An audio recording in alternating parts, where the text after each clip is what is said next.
नमस्कार. आजच्या बातमीपत्रात मी विनायक घोडे आपलं स्वागत करतो. सुरुवातीला एक नजर ठळक बातम्यांवर. सत्ताधारी आणि विरोधकांमध्ये विविध मुद्द्यांवर झालेल्या खडाजंगीमुळे संसदेच्या दोन्ही सभागृहांचं कामकाज वारंवार तहकूब. रेल्वेच्या धोरणांचा सर्वसामान्यांना उपयोग होण्याच्या दृष्टीनं प्रयत्न आवश्यक, पंतप्रधान. महात्मा गांधी हत्येसंदर्भातल्या वक्तव्याबाबतच्या खटल्यात राहुल गांधी भिवंडी न्यायालयात हजर. पुढची सुनावणी 30 सप्टेंबरला. हिट अँड रन प्रकरणी अभिनेता सलमान खानच्या शिक्षेला उच्च न्यायालयाकडून स्थगिती, जामीनही मंजूर. दुष्काळावर मात करण्यासाठी ऊसासाठी केवळ ठिबक सिंचनाचाच वापर करण्याचे निर्देश देणार गिरीश महाजन. आणि ब्रिटनमधल्या सार्वत्रिक निवडणुकीत सत्ताधारी हुजूर पक्षाची बहुमताकडे वाटचाल. नमस्कार. आता बातम्या विस्तारानं पाहूयात. विविध मुद्द्यांवर विरोधक आणि सत्ताधारी सदस्यांमध्ये झालेल्या शाब्दिक खडाजंगीमुळे आज संसदेच्या दोन्ही सभागृहांचं कामकाज वारंवार तहकूब झालं. लोकसभेत कामकाज सुरू होताच विरोधकांना विश्वासात न घेता सभागृहाचा कालावधी 3 दिवसांसाठी वाढवण्याच्या मुद्द्यावर विरोधकांनी गदारोळ केला. संसदीय समितीनं परस्पर निर्णय घेतला असून विरोधकांना अंधारात ठेवलं गेलं असा आरोप काँग्रेस नेते मल्लिकार्जुन खरगे यांनी केला. या गदारोळानंतर सभागृहाचं कामकाज काही काळासाठी तहकूब झालं. कामकाज पुन्हा सुरू झाल्यावर अमेठी इथला फूड पार्क बंद करण्याच्या मुद्द्यावर भाजपा खासदार किरीट सोमय्या यांनी उत्तर दिलं. राहुल गांधी यांनी काल हा मुद्दा उपस्थित करत सरकारच्या धोरणांवर टीका केली होती. मात्र हा निर्णय सरकारनं नाही तर फूड पार्क बनवणाऱ्या कंपनीनं घेतला असून तो यूपीए सरकारच्या कार्यकाळातच झाला आहे असं सोमय्या यांनी सांगितलं. राज्यसभेत आज साई वसतिगृहातल्या महिला खेळाडूंनी केलेल्या आत्महत्येच्या प्रयत्नाचा मुद्दा गाजला.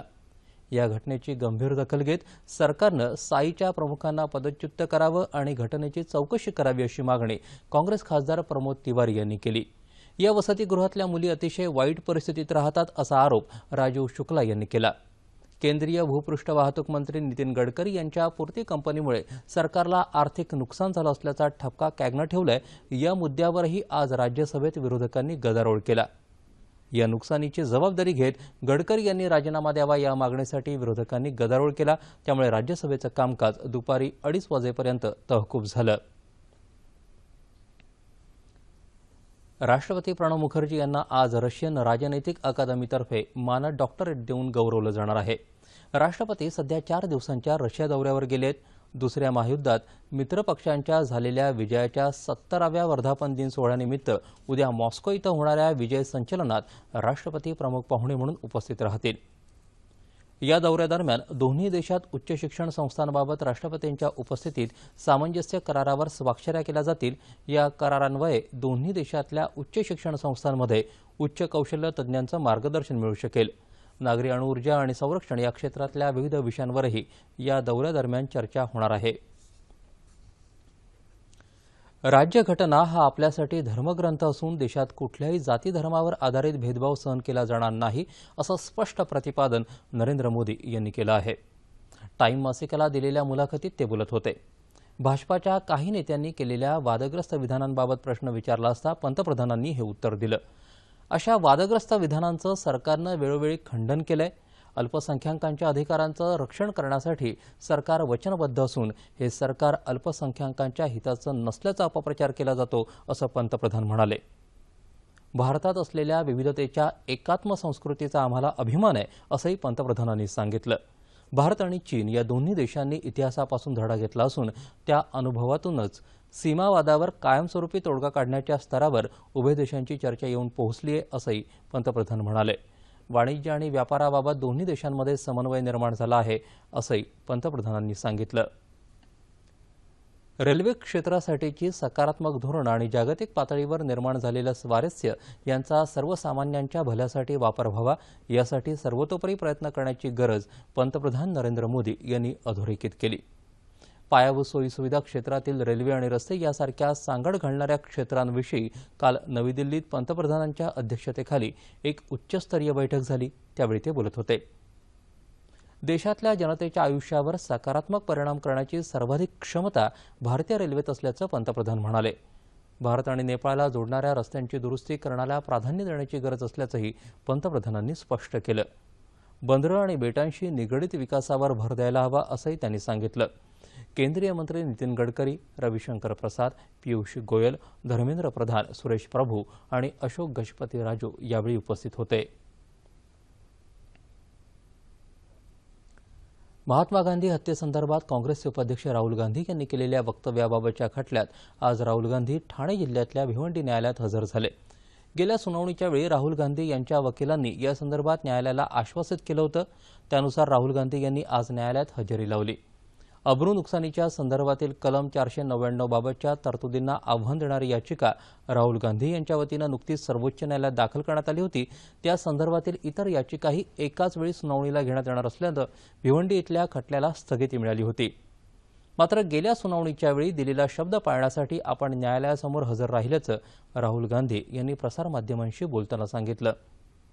हा दावा करणारे राष्ट्रीय स्वयंसेवक संघाचे स्वयंसेवक राजेश कुंटे यांचे वकील गणेश धारगळकर यांनी मात्र सर्वोच्च न्यायालयातील याचिकेचा या खटल्यावर कोणताही विपरीत परिणाम होणार नाही असं दूरदर्शनशी बोलताना स्पष्ट केलं. या खटल्याची पुढील सुनावणी 30 सप्टेंबरला होणार आहे. हिट अँड रन खटल्याप्रकरणी मुंबई उच्च न्यायालयानं आज अभिनेता सलमान खानच्या शिक्षेला तात्पुरती स्थगिती दिली. सत्र न्यायालयानं त्याला सर्व आरोपांप्रकरणी दोषी ठरवत 5 वर्ष सक्त मजुरी आणि 25,000 रुपयांचा दंड ठोठावला होता.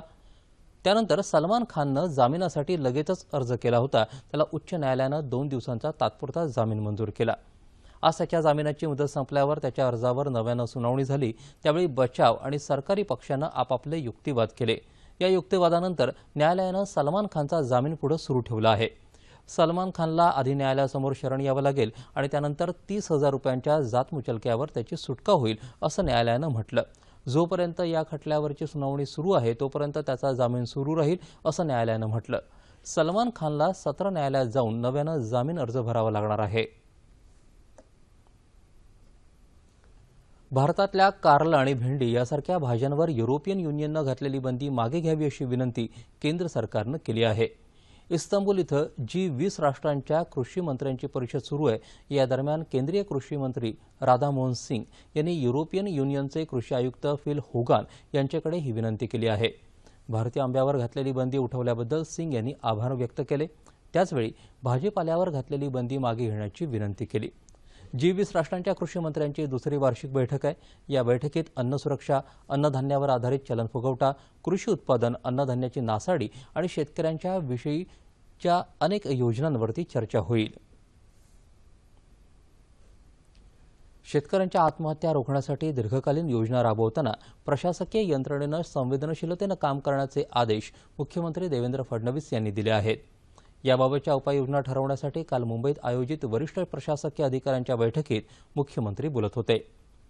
शेतकऱ्यांना शासकीय योजनांचा पुरेपूर लाभ कसा मिळवून देता येईल या दृष्टीनं प्रयत्न करण्याची गरज आहे असं मुख्यमंत्री म्हणाले. शेतकऱ्यांना शेतीशिवाय इतर जोडधंद्यांसाठी प्रवृत्त करून त्यांच्या मालाला बाजारपेठ मिळवून देण्यासाठी तज्ज्ञांचं मार्गदर्शन आणि सल्ला उपलब्ध करून द्यावा अशी सूचनाही त्यांनी यावेळी केली. शेतकऱ्यांच्या आत्महत्या रोखण्यासाठी ठोस पावलं उचलली जातील. त्यासाठी पथदर्शी प्रकल्प म्हणून विदर्भातल्या यवतमाळ आणि मराठवाड्यातल्या उस्मानाबाद जिल्ह्यांमध्ये वरिष्ठ प्रशासकीय अधिकाऱ्यांची नेमणूक करण्यात येईल असं मुख्यमंत्र्यांनी सांगितलं. या अधिकाऱ्यांच्या नेमणुकीमुळे मदत आणि पुनर्वसन कार्यावरती अंकुश राहील. तसंच शेतकऱ्याला त्याच्या भावना शासनापर्यंत पोहोचवणं शक्य होईल असं ते म्हणाले. दुष्काळग्रस्त शेतकऱ्यांना कोणत्या प्रकारची मदत आवश्यक आहे याची शहानिशा करून ती तात्काळ पुरवण्याची जबाबदारी या अधिकाऱ्यांची असेल. त्यामुळे शेतकऱ्यांना विनाविलंब सहाय्य मिळू शकेल असा विश्वास मुख्यमंत्र्यांनी व्यक्त केला. महाराष्ट्राच्या अनेक भागात पडलेल्या दुष्काळावर मात करण्यासाठी राज्यातल्या ऊस उत्पादक शेतकऱ्यांनी केवळ ठिबक सिंचनाचाच वापर करावा असे निर्देश या वर्षअखेरपर्यंत देण्यात येतील असं जलसंपदा मंत्री गिरीश महाजन यांनी सांगितलं. ठिबक सिंचनाचे अनेक फायदे असून राज्यापुढे पाणी टंचाईचं संकट असताना ठिबक सिंचन अधिकच आवश्यक ठरतं असं महाजन यांनी पीटीआयला दिलेल्या मुलाखतीत सांगितलं. ऊस उत्पादक शेतकऱ्यांसाठी ठिबक सिंचन सक्तीचं केलं तर त्यामध्ये सुमारे 60% पाणी बचत करण्याची क्षमता असल्याचं महाजन म्हणाले.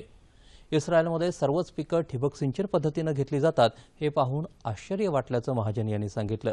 ठिबक सिंचनाचा वापर केला तर पीक उत्पादनात किमान तिप्पट वाढ होतं असं दिसून आल्याचंही महाजन यांनी सांगितलं. डोक्यावर सोनेरी मुकुट आणि अंगावर फाटके कपडे अशा अवस्थेत मराठी भाषा मंत्रालयाच्या दारात उभी आहे अशी खंत कुसुमाग्रजांनी यापूर्वी व्यक्त केली होती. मात्र आज मराठी भाषाच नव्हे तर मराठी संस्कृती राजसिंहासनावर उन्नत माथ्यानं विराजमान झाली आहे अशा शब्दात मुख्यमंत्री देवेंद्र फडणवीस यांनी मराठी सारस्वतांचा गौरव केला. ज्ञानपीठ पुरस्कार विजेते कोसलाकार भालचंद्र नेमाडे यांचा काल मुंबईत गेटवे ऑफ इंडियाजवळ झालेल्या शानदार सोहळ्यात सन्मान करण्यात आला. त्यावेळी मुख्यमंत्री बोलत होते. मुख्यमंत्री आणि सांस्कृतिक कार्यमंत्री विनोद तावडे यांच्या हस्ते नेमाडे यांना मानचिन्ह, शाल आणि श्रीफळ देऊन गौरवण्यात आलं. यावेळी कुसुमाग्रज, विंदा करंदीकर, विस खांडेकर या ज्ञानपीठ पुरस्कार विजेत्यांच्या गीतरचना सादर करण्यात आल्या. तसंच कुसुमाग्रज यांच्या मराठी भाषेविषयीच्या कवितांचं वाचन आणि नेमाडे यांच्या साहित्याचं सादरीकरण करण्यात आलं.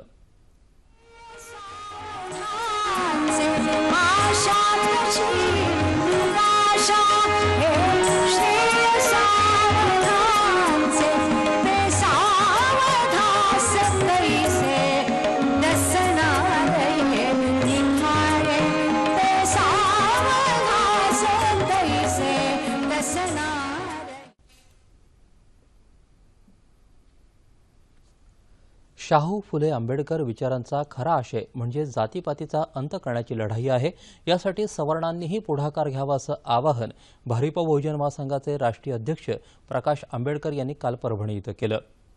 सामाजिक अत्याचाराविरोधी चळवळ आणि जातीमुक्ती आंदोलनाच्या वतीनं आयोजित निर्धार परिषदेत ते बोलत होते. बदलत्या काळात जाती व्यवस्था नष्ट होण्याऐवजी वेगळ्या स्वरूपात अधिकच घट्ट होत आहे. देशाच्या सर्वांगीण प्रगतीसाठी जाती व्यवस्थेचं समूळ उच्चाटन होणं गरजेचं असल्याचंही त्यांनी सांगितलं.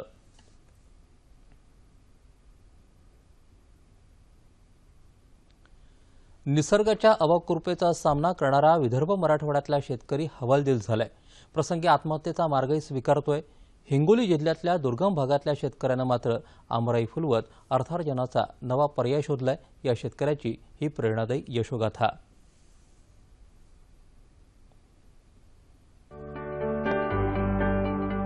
मराठवाडा आणि विदर्भाच्या सीमेवर दुर्गम, डोंगराळ, अविकसित परिसरात वसलेलं अवघ्या 3000 लोकवस्तीचं वलाना हे एक लहानसं गाव.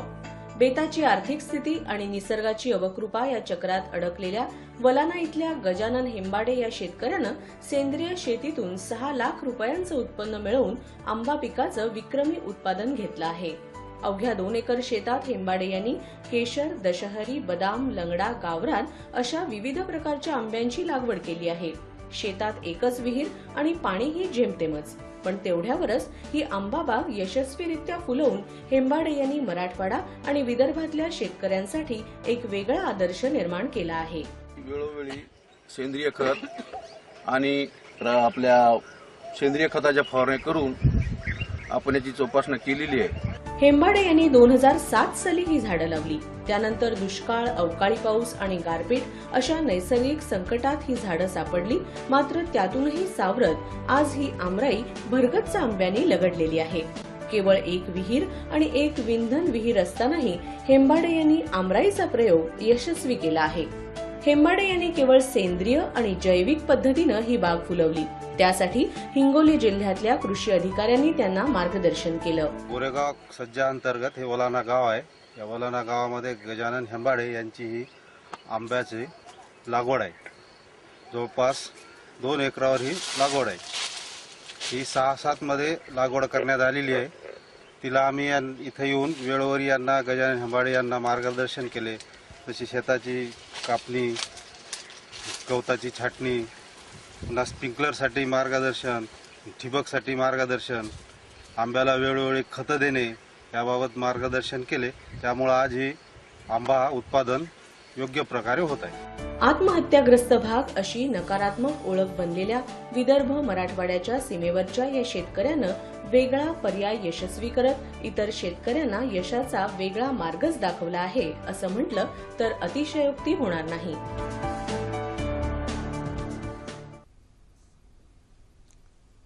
कोल्हापुरात कणेरी मठ परिसरात सेंद्रिय शेती संदर्भात कार्यशाळेचं आयोजन करण्यात आलं आहे. कणेरी मठाच्या वतीनं आयोजित करण्यात आलेल्या या कार्यशाळेचं उद्घाटन आंतरराष्ट्रीय कीर्तीचे सेंद्रिय शेतीतज्ञ डॉक्टर एल नारायण रेड्डी यांनी केलं. सेंद्रिय शेतीमध्ये अधिकाधिक उत्पादन मिळवण्यासाठी नत्र, स्फुरद, पालाश आणि कीटकनाशकं घरच्या घरी तयार करा असं आवाहन एल नारायण रेड्डी यांनी यावेळी केलं. कीटकनाशकं आणि खतं कमी खर्चात घरच्या घरी तयार करण्याची माहिती त्यांनी दिली. कणेरी मठाचे मठाधिपती काळ सिद्धेश्वर यांनीही या कार्यशाळेत मार्गदर्शन केलं. त्यांनी गोमाता, भूमाता आणि कृषी संस्कृती या विषयावर माहिती दिली. या कार्यशाळेत राज्यासह उत्तर कर्नाटकातल्या शेतकऱ्यांनी सहभाग घेतला.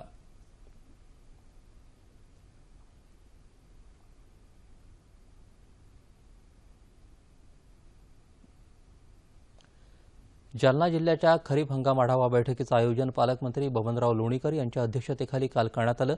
बी बियाण्यांचा उत्तम दर्जा राखण्याबरोबरच खतांची कृत्रिम टंचाई निर्माण करणाऱ्या शेतकऱ्यांवर कडक कारवाई करण्याचे आदेश मंत्र्यांनी यावेळी दिले. जिल्हाधिकारी रंगनायक, जिल्हा परिषदेचे मुख्य कार्यकारी अधिकारी अशोक कोल्हे यावेळी उपस्थित होते.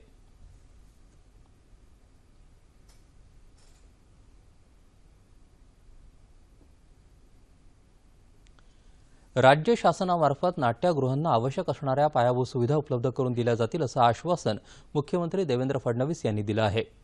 शिवाजी मंदिर नाट्यगृहाच्या सुवर्ण महोत्सव सोहळ्याच्या निमित्त ते काल बोलत होते. गेली 50 वर्ष मराठी नाट्य परंपरा जपणारं शिवाजी नाट्य मंदिर हे मुंबईचं वैभव आहे अशा शब्दात मुख्यमंत्री देवेंद्र फडणवीस यांनी शिवाजी मंदिर नाट्यगृहाचा गौरव केला. या नाट्यगृहाच्या माध्यमातून अनेक कलाकार घडले असून त्या कलाकारांसाठी ही मानाची बाब आहे असं मुख्यमंत्री म्हणाले.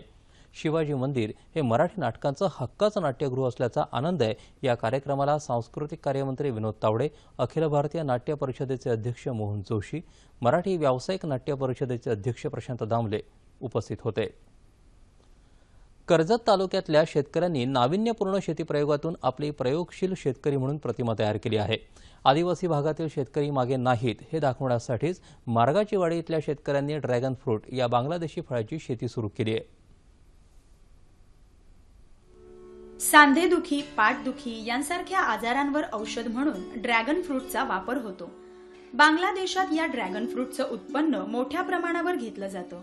कर्जत तालुक्यातील आदिवासी शेतकरी मंगल केवारी यांनी 2 वर्षांपूर्वी ड्रॅगन फ्रूटची शेती करण्याचा निर्णय घेतला.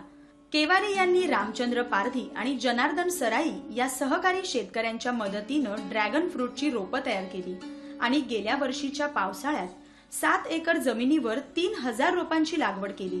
या झाडांना कमी पाणी लागत असल्यानं त्यासाठी ठिबक सिंचनाचं जाळं त्यांनी निर्माण केलं. या झाडाचं आयुष्य 4 वर्षांचं असून या कालावधीत 3 वेळा फळं येतात आणि 4 वर्षात एकरी 6 ते 7 टन उत्पन्न मिळू शकतो. ड्रॅगन फ्रूटला बाजारात किलोमागे साधारण 800 रुपये भाव मिळतो. या शेतीपासून उत्पन्न शेतकऱ्याला जास्त आहे. याचं उत्पन्न एकरी कमीत कमी 5 ते 6 लाखापर्यंत उत्पन्न आहे. तर याला मेंटेनन्स असं आहे का याला कुठली रोग लागत नाही. पाऊस आला नाही आला तरी याचा हानी होणार नाही. तर याच्यापासून आत्महत्या करण्याचे शेतकऱ्याचं थांबून जाणार, कर्जबाजारी होणार नाही. ड्रॅगन फ्रूटच्या शेतीसाठी आपण इतर शेतकऱ्यांना मदत आणि मार्गदर्शन करण्यासाठी तयार असल्याचं केवारी यांनी सांगितलं. बदलत्या हवामानामुळे या पिकाचं नुकसान होत नसल्याचं केवारी सांगतात. त्यामुळे हे झाड इतर शेतकऱ्यांसाठीही वरदान ठरू शकतं हे नक्की.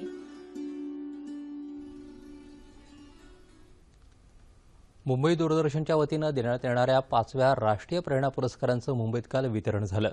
मायलेकीच्या या ऋणानुबंधाच्या प्रेरणा पुरस्कारांचा वृत्तांत.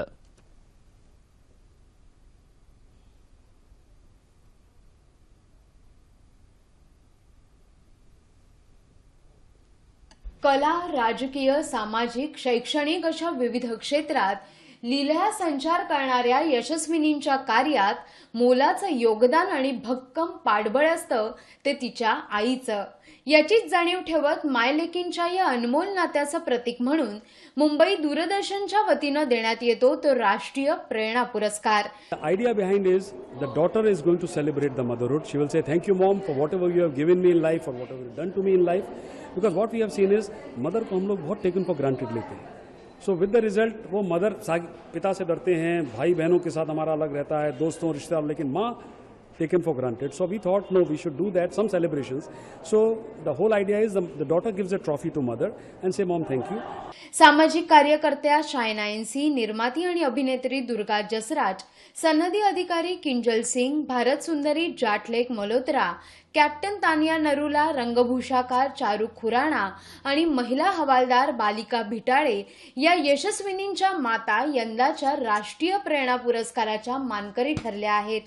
मला खूपच छान वाटते आणि मला वाटते की प्रेरणा पुरस्कार म्हणजे आई प्रति प्रेरणा. प्रेरणा पुरस्कार का मतलब है माँ के प्रति प्रेरणा, और जो माँ नहीं तो बेटी नहीं, जो बेटी नहीं तो बेटी की बेटी नहीं. अनकंडीशनल लव तो हर कोई देता है, हर पेरेंट देता है, पर सपोर्ट और ट्रस्ट अगर दे तो बच्चे बहुत आगे बढ़ सकते हैं. मुंबई दूरदर्शनचे अतिरिक्त महासंचालक मुकेश शर्मा, ज्येष्ठ अभिनेते विक्रम गोखले, किरण शांताराम, निवेदक अनुराग पांडे आदी मान्यवर या कार्यक्रमाला उपस्थित होते. जगातली सर्वात जुनी लोकशाही व्यवस्था असलेल्या ब्रिटनमध्ये झालेल्या सार्वत्रिक निवडणुकीचे जवळपास सगळे निकाल हाती यायला लागले आहेत. एकूण 650 पैकी 613 जागांचे निकाल आताच हाती आले असून सत्ताधारी हुजूर पक्षाची 319 जागा जिंकत बहुमताकडे वाटचाल सुरू आहे.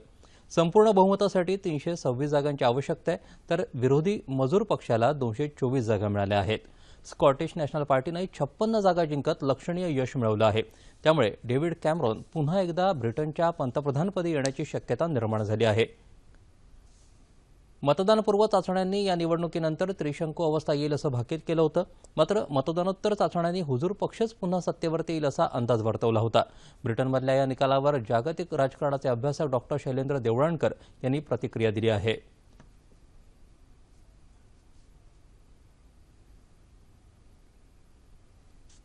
इंग्लंडमध्ये हाऊस ऑफ कॉमन्ससाठी काल पार पडलेली निवडणूक ही अनेक दृष्टिकोनातून ऐतिहासिक होती. ही 56व्या हाऊस ऑफ कॉमन्ससाठीची निवडणूक होती आणि या निवडणुकीमध्ये एकूण 6 प्रमुख पक्ष होते. आपण लक्षात घेतलं पाहिजे आहे की इंग्लंडमध्ये 1922 पासून केवळ 2च पक्ष हे त्यांच्या राजकारणामध्ये प्रभावी होते, एक हुजूर पक्ष आणि दुसरा मजूर पक्ष. या निवडणुकीमध्ये प्रामुख्याने चुरस जी आहे ती हुजूर पक्ष आणि मजूर पक्षांमध्ये आहे. तो महत्वाचा मुद्दा निवडणुकीमध्ये आहे तो आहे इंग्लंडमधली वित्तीय तूट. ही वित्तीय तूट प्रचंड वाढलेली आहे.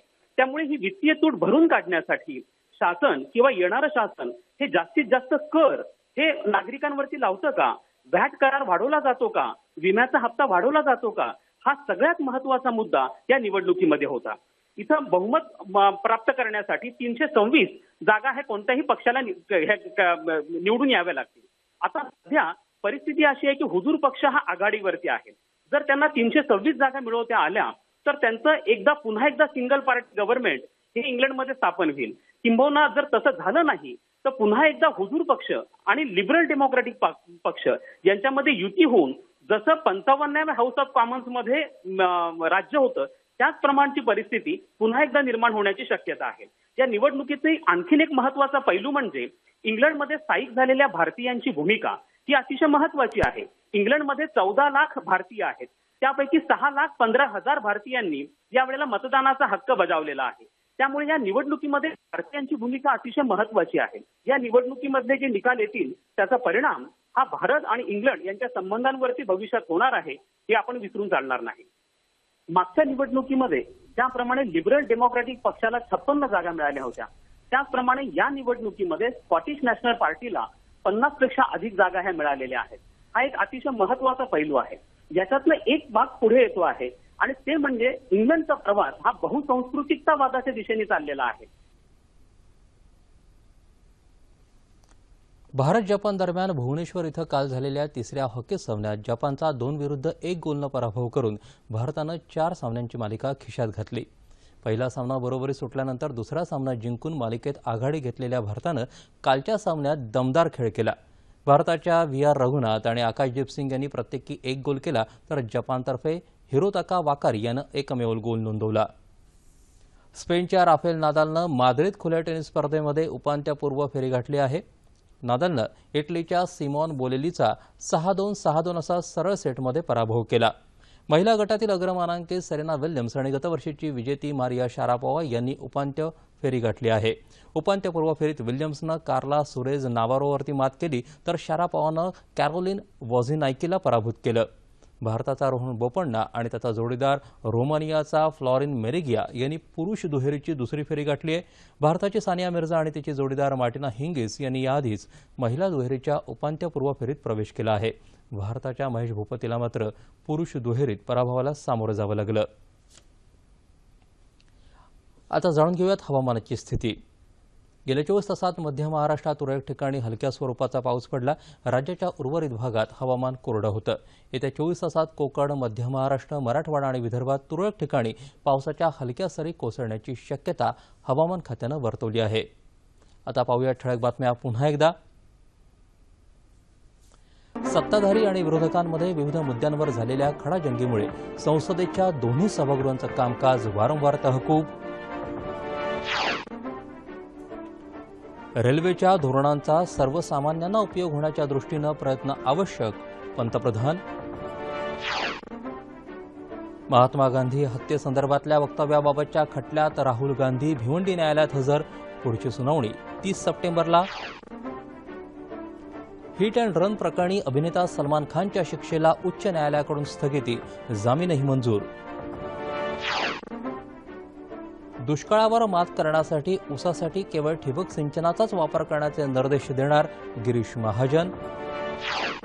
आणि ब्रिटनमधल्या सार्वत्रिक निवडणुकीत सत्ताधारी हुजूर पक्षाची बहुमताकडे वाटचाल. याबरोबरच हे बातमीपत्र संपलं. पुन्हा भेटूया संध्याकाळी 5 वाजता आपल्या सह्याद्री वाहिनीवर. नमस्कार.